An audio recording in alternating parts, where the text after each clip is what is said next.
Hello, and welcome to Your Sparkly Brand. We're here to inspire and empower entrepreneurs just like you. This podcast is all about delivering no fluff, high value content that helps you to grow your business. It doesn't matter if you have no budget and you're still DIYing everything on your own. We are giving you the tips, tools, and strategies that you need to build a sparkly empire. I'm Megan Gersh, your branding and marketing expert, and I'm here with my co-host, the copywriting queen, Lauren Tassi. Hey, Lauren, how's it going? I'm good. How are you, Megan? Good. So before we like to start the episode, we like to talk about our sparkly moment of the week, which is like a little win or a celebration. Lauren, do you have something that you want to share? Yeah. So it's kind of like, I think it's a win. It feels weird, but I think I feel like I'm in like the eye of the storm right now or something with my business. I feel like it's been pretty clear. If you listen to our podcast, I've been super busy lately in a good way. And I've brought on some team members and I've had a couple of days now where at like noon, I'm just like, okay, so what do I do? Like, I feel like my systems are working. I have people working. It's like, yeah, I got stuff due tomorrow, but I'm okay today. So I think all of my systems are working. My team is helping me. And I'm just sort of going, oh, maybe this is what I do now. Oh my God, that must be like the best feeling. It feels I'm a little insecure about it, but I think it's okay. Like, I'm just like, okay, I keep checking. I'm like, oh no, that's not due till then. That's not due till then. We're good. That's awesome. I love it. Yeah. What's making you feel sparkly these days? So I've actually been experimenting a bit with longer form content on TikTok, which has been a fun and interesting experiment just because the platform is kind of built around short form content. So I've been experimenting with videos that are longer than a minute, even longer than 2 minutes, which is like in my mind is like brain boggling, to be honest. But I had one mini viral video that from one of those longer form pieces of content. And like, I'm just trying to like take everything in that I'm learning on like, just putting a lot of pieces out there that are longer form just so that I can learn from the data. And yeah, I mean, the viral moment was pretty fun and, got a lot of traffic to my page, even got some bookings from it. And so that's kind of making me feel sparkly. Well, that's awesome. But also, just so you know, this is long form content. Yes, that's true. That's very, very true. You are, I understand on TikTok, it's a whole world of people who are just have no attention span whatsoever, but you've been doing it anyway. Yeah.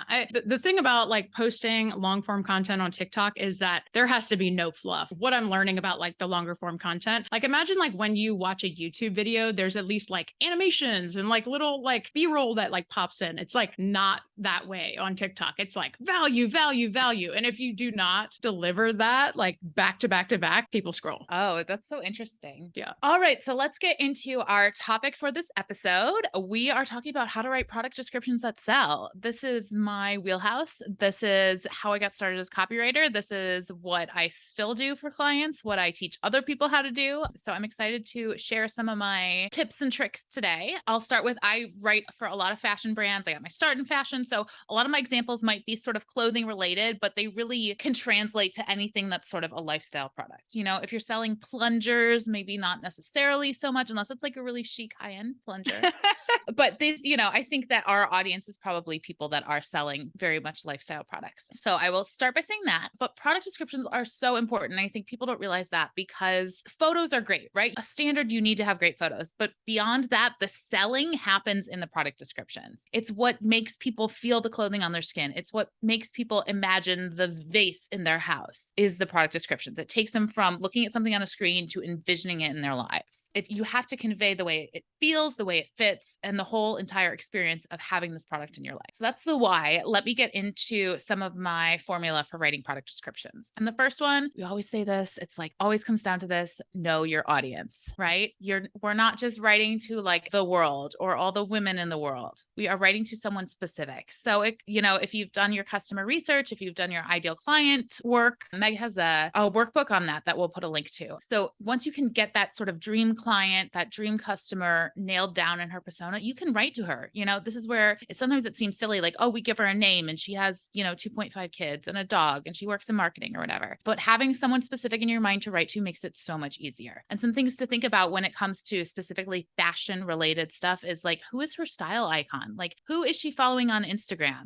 Is it Kim Kardashian or is it Avril Lavigne or some grungy kind of look? That like somebody like that is going to respond differently to different words than the Avril Lavigne fan. What is she dealing with in her life right now? Is she a new mom who getting dressed is hard because she's not comfortable in her body? Where does she see herself in 10 years? How can this outfit or this, bar of soap help her achieve her goals? And it sounds like kind of silly and ridiculous, but this really taps into what takes something from just like it's made with cocoa butter to giving someone an entire experience and building like a whole brand out of it. And so this next point is to have a brand voice. This is, again, we're looking at who your customer is and speaking directly to them. What words does she want to hear? What words make her feel comfortable? What words make her go, yes, that's me. I want to be a part of this. Your brand's personality is how you communicate with your customers. It's your word choice. It's the tone you use. It's the cadence you use, right? Are we using short, snappy sentences because she's super busy and she doesn't have time to read it all? Or does she like maybe she's a reader and she loves a little more flowery, longer prose? You want to tell a story with your words and include the vision and process you took to make this product. And so that's where we get into making a connection, right? Connecting your product and your process to her life. And we're just using the pronoun her to make it easier. So you want to get the reader excited. And this is where like having a hook at the beginning, something a little snappy, something a little,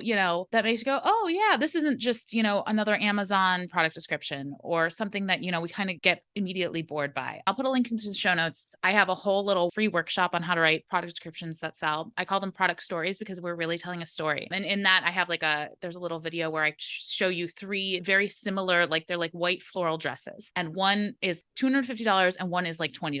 And we go through the product descriptions and you can see exactly what the difference is, right? The $250, like the fabric is the same. They look very similar, but what's different is the way the brand is approaching it. So if you're interested in that, take a look at the show notes. You can literally see, and I do it with home goods too. So you don't just want to sell the product, you want to sell emotion. This is about somebody feeling it in their lifestyle. Or how are they going to feel when they grab that bag and go to brunch with their friends and they go, oh, look at that purse. That's so awesome.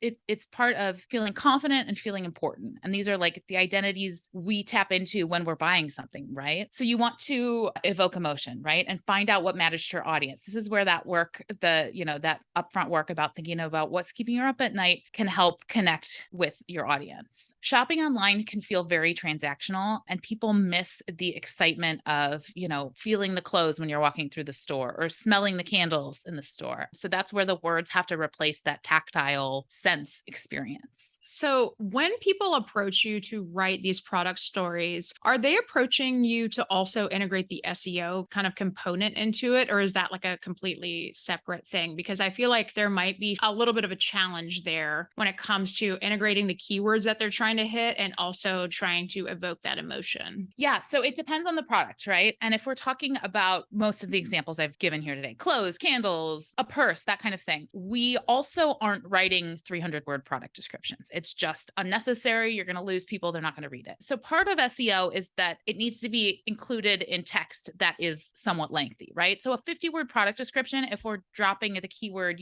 yellow leather purse or something 3 times, is going to be a terrible product description because you're repeating the word. It's also, because it's so short, isn't really going to do much for SEO. It might help a little bit in the long run, but you kind of have to decide what your purpose is, right? Are you focusing on SEO or are you focusing on writing great product descriptions? And then that comes back to like the customer journey, right? So I recently did some products for a hair care line, some descriptions for a hair care line to sell on Ulta. And that's where those keywords were super important, right? Because somebody who's shopping for shampoo on Ulta is ready to buy, doesn't really, is like, okay, well, I need, purple shampoo for blonde hair. That's so much more important there versus somebody who might just be searching online for purple shampoo recommendations. They're probably not ready to buy, but they're looking for recommendations. So it comes down to what's your goal. If it's for your own website and you're really building your brand, then SEO keywords in product descriptions for simple products aren't going to get you very far. Yeah, that makes total sense. Awesome. So we talked about evoking emotion, and now we want to paint a picture. We have beautiful product images. We have people in clothes. If you have clothes, having people or a hand holding some soap at some point, it's just having that helps us understand how the product's used and the scale of the product as well. So we have our beautiful product descriptions. We want to use words to support that. We want to describe the fabric or the material as if you were touching it. I think sometimes, especially fashion designers, people that work in clothing can get a little caught up in the technical aspects of fabric, especially I see it so much in like activewear because there's so much like the different material they make out of leggings gets so like technical and everybody's innovating every day trying to make it better. But it's really like, what does that mean to the customer? So it wicks away sweat. Okay, great. Or maybe it's got cooling fibers. That's much more useful than like 95% spandex, 5% blah, blah, blah. Most consumers, that doesn't mean anything to them. And another great thing to do is to give style or use tips, right? If you're buying a vase, oh, it looks great in a sunny corner, or perfect for long stem red roses. Just some guidance as to how to use the product, even though we all know how to use a vase, right? You either put flowers in it or you don't put flowers in it, but just that helps build the story and put something in their minds. And that's another way you can use detail that connects with the customer, right? Do they like roses or do they like peonies? Pick one, and that'll help them tap into their identity. Somebody does like peonies more than they like sunflowers. And so what's your audience, right? You want to show the worth of your product and how versatile it is too. So if it can do all these things, if it's a purse and it's got all these little pockets and you got somewhere for your phone and somewhere for your keys, show it in a picture, and then talk about how you won't spend hours digging through your endless purse to find your keys because we have this pocket. And so there's a couple of things I do want to say you should never do when it comes to product descriptions. The first one is to copy and paste from the manufacturer's website whatever product descriptions they have. They're usually not written for the consumer, they're written for the wholesaler. And then also it's going to kill your SEO, right? We might not make a lot of gains in SEO when it comes to product descriptions, but we can definitely hurt our website's credibility if everybody is repurposing these. And I see it a lot. I noticed it a lot in like baby clothing. I was working in that niche for a little bit, and it was, I don't know why people think that's okay. Don't do it. Just rewrite it. They're so easy. It's not that much. There's not that much there. And baby clothes is so much about safety and like comfort and making mom feel better about the choice she's making. And then the other thing is to save the boring stuff for the bullets, right? And this is where we talk about 95% spandex versus 2% cotton, where we can talk about actual, measurements, because most people aren't interested in that unless that's really important to them. I always look at fabric content, but it means something to me. You can also put the care information there, oh, it's machine washable, or, dust with a damp cloth, all of that sort of things that like people might need that little bit more information to buy. We don't want it to get bogged down in the product description or the product story that is connecting with the customer, evoking emotion, and telling the story behind your brand. So I had a question. So I know on the last episode that we did, you talked a little bit about brand voice guides. Is that something that you recommend getting set up first before you jump into product descriptions? I think that it depends where you're at in your business. If you are brand new, doing it by yourself, you have 2 candles to sell and you don't have a budget, it can be difficult. You also kind of have to understand your customer too. And so if you're at that very beginning point, you might need to find your brand voice a bit. So one great way to do that is to look at what other brands are doing. And it doesn't have to be your industry. It doesn't even have to be like, if you're selling candles, you can look at what, some influencer on Instagram is doing and just, oh, I like the way she talks. I feel like her customer is similar to my customer, and just sort of start to pay attention to things. But if you're doing this all on your own, I wouldn't let that stop you from writing some product descriptions, just because I always believe that like imperfect action is better than, waiting around trying to get all your pieces in place. For sure. Yeah, that totally makes sense. And is there like an ideal length that you kind of shoot for when it comes to product descriptions? Yeah, so it depends on the product and it depends on the brand. I would say if you have, I don't want to say high quality, but if you have a product that you can talk a little bit about the process behind it. So I worked with like a home goods company that was always had like little makers, or it was like, we make blankets in Scotland and they've been making them there for 200 years. When you have something you can talk about like that, then I think 120 words is great. If you don't necessarily have so much story behind the product, it might be 40 to 80 words for something like clothing, candles, all the examples I've given here. We don't want to overdo it in terms of like the most flowery, where you're just like, why am I still reading this? It feels like a magazine article. So there's a balance, and it depends on your brand, it depends on your customer, it depends on your product. Yeah, that totally makes sense. Are there brands out there that you have seen that are just really killing it in product descriptions? You want to like shout any out that like people can look at as like examples for like, this is how you do it?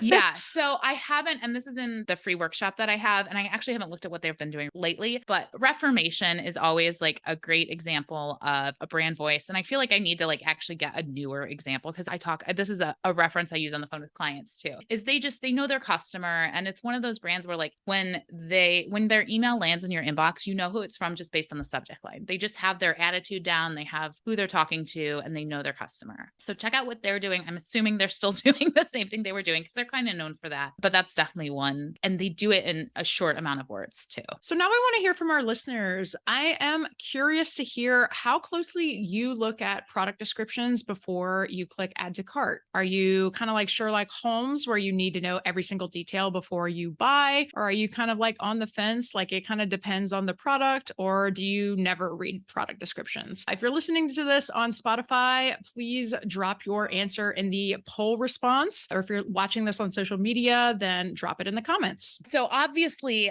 I'm going to answer this question, and I'm obviously the Sherlock Holmes, but that's my nature and my job. What are you, Meg? I'm so curious. I kind of fall in the middle. I feel like it depends on the product. Like, obviously, if I'm buying like ballpoint pens or something like that, I don't need to read the product description. But if it's something more tailored and custom that I'm getting, like, I like to read them. Awesome. All right. Well, that is our episode for today. So I just want to remind you that good copy is so important, and that's what's going to seal the deal after you have your beautiful product images. So if you want to see or learn more about creating captivating product stories, head on over to the show notes and you can find a link to my free workshop, Double Your Sales with Product Stories. And that's where I go over sort of the examples I talked about. There's a checklist that you can follow along with how to write these product stories, and that'll get you all set, ready to go. So thank you so much for listening. Until next time, stay sparkly.